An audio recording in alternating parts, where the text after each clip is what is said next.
J'arrive, Mishamiol。こんにちは、ミオルです。今回はオーランミーター、トルナが分類するオーランミーターについて、これまでお話しした内容をまとめます。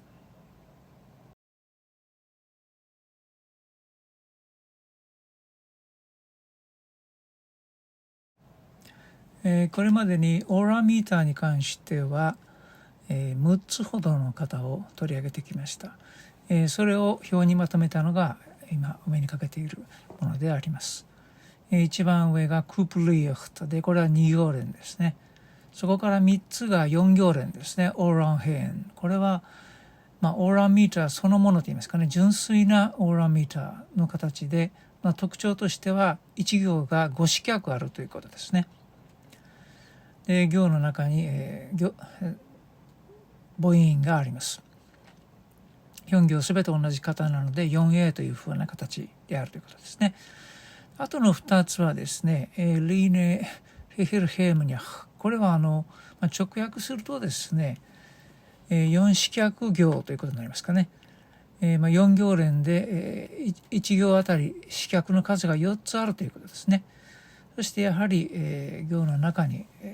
行内の母音があります。これも 4A という形です。それからもう一つ4行連の型としてマラルタハスというのがあります。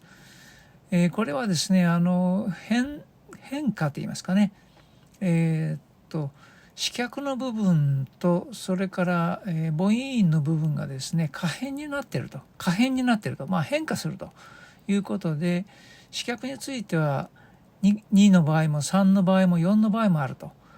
それから母音に関しては母音が存在する場合もあるし、ない場合もあるということです。ということで型としてはですね、4A 以外の型ということになりますね。AA、BA とか、それから AB、AB とか、AA、BC とか、いろいろあります。から最後の2つはですね、8行連ですね。ローカーンとオフトクラフ。ローカーンの方はですね、1行あたりの四脚の数が3ですね。からアキルがあるということですね。形としては 4×A プラス B ということになります。A プラス B の型を4回繰り返して8行連になるということです。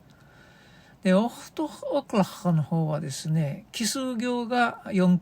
四脚で、偶数行が3四脚または4四脚ということですね。で、アキルはですね、これはウーバルタ、10アキルと呼ばれる2四脚続けてのアキルという形になることがあるということですね。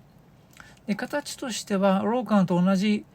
4×A プラス B という形に書くこともできますけれども、半行ずつに分けてより詳しく見ると 3A1 プラス B1 というものが4回繰り返されるというふうにも表すことができるということでしたね。以上がオーランミーターのまとめになります。なお、ですね、トルナはですね、プロソージ・ゲルゲルの中で、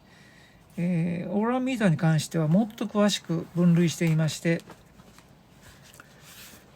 ここには2行連、4行連、8行連を取り上げていますけれども、その他にですね、5行連、6行連、それから9行連、10行連、11行連、12行連、15行連、16行連、それから16行以上の連として17行連、18行連、20行連まで分類しております。